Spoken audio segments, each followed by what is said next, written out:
we must wage what I have called total war against public enemy number one in the United States, the problem of dangerous drugs.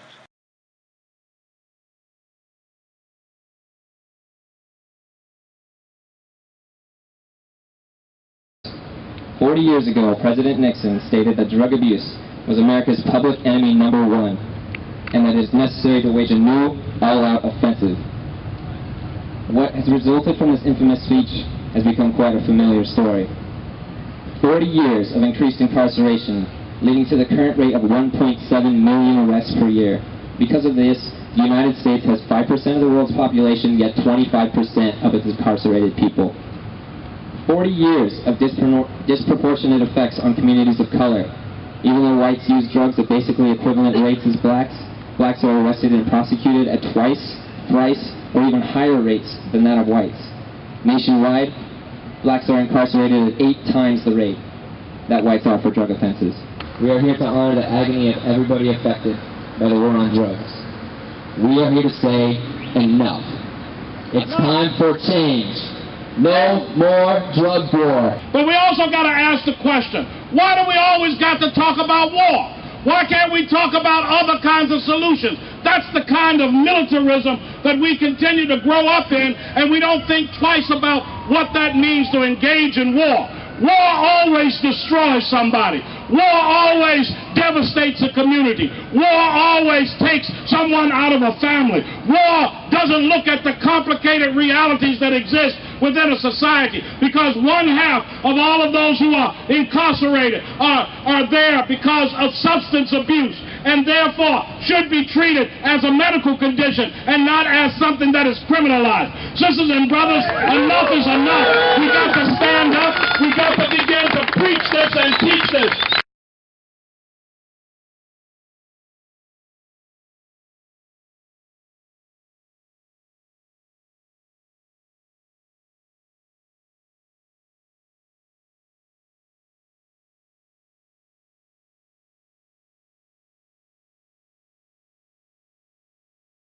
I remain captured by the broader implications, and most notably the connection between what happened to me and my family and the war on drugs, which I don't think there's any question of that it has had significant perverse and unintended consequences on so many elements of our society, and not the least of which is law enforcement. Now again, I'm a mayor. I have a police department. I have some understanding about how law enforcement works. And I think we don't realize the degree to which the war on drug has perverted the law enforcement and police of our ideals with federal policies that misdirect, fund, and corrode law enforcement.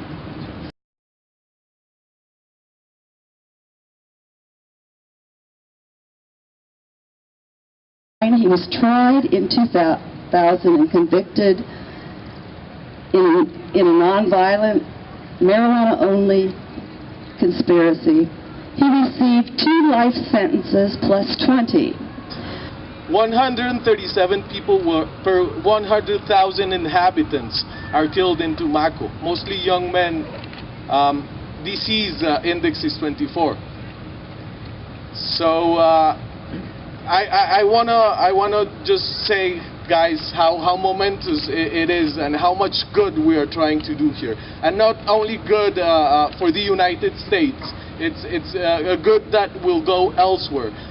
Ending the drug war will definitely be the biggest reform in human rights and life and productivity and the economy in Latin America. It's the best thing you can do for Latin America right now. You know, before I had been touched by the drug war and was arrested for marijuana in college, I got mad and I started to get active. And then I started getting involved with overall drug policy.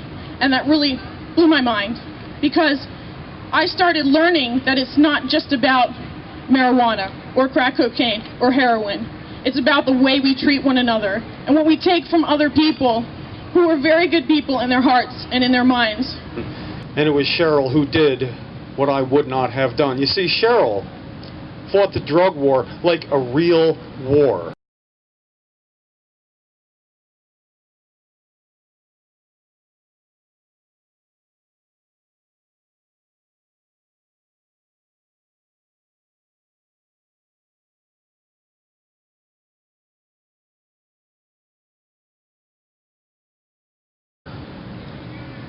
She set an example that sadly enough few people have followed, and it's an example that we might want to review quickly here today, especially today. In 1997, Cheryl publicly and illegally used her medicine from her hospital bed, placed outside at the foot of the steps of the State House in Trenton, New Jersey. She did that so the media assembled would see that it did in fact relieve her spasticity. And when the test began, the state troopers present scurried away as fast as they could because, you see, they didn't want to arrest somebody like Cheryl.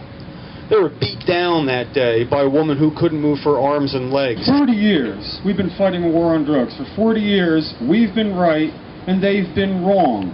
They're still here. They're still here saying the same old things they've been saying for 40 years. They have no new material where our arsenal of information about how marijuana can be beneficial grows by the day.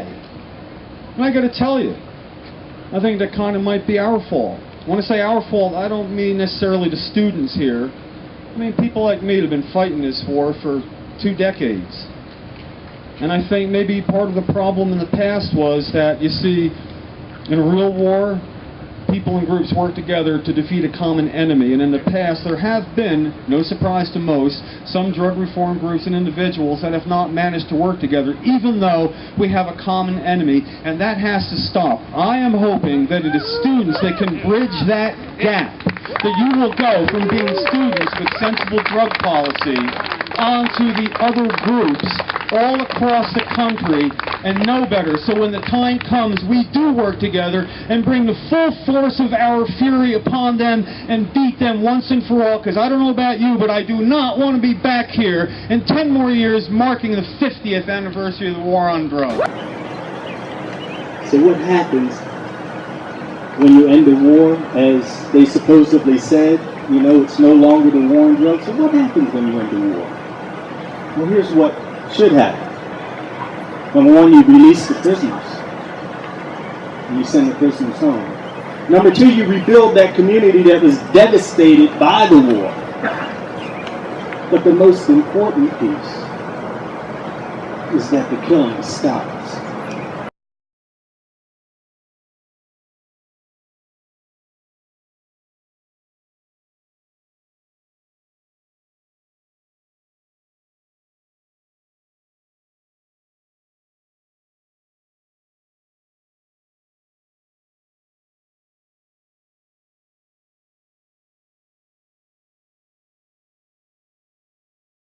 So I'll end with this. How fitting this is after a week of bringing this to the attention of the White House, of Eric Holder, of our drug czar. How fitting this is to have a vigil to honor those who have sacrificed the ultimate, and that is their lives. And we cannot let their lives be lost in vain. We have to keep going. I don't want to be here 10 years from now either, but if I have to be, I will be until this is over.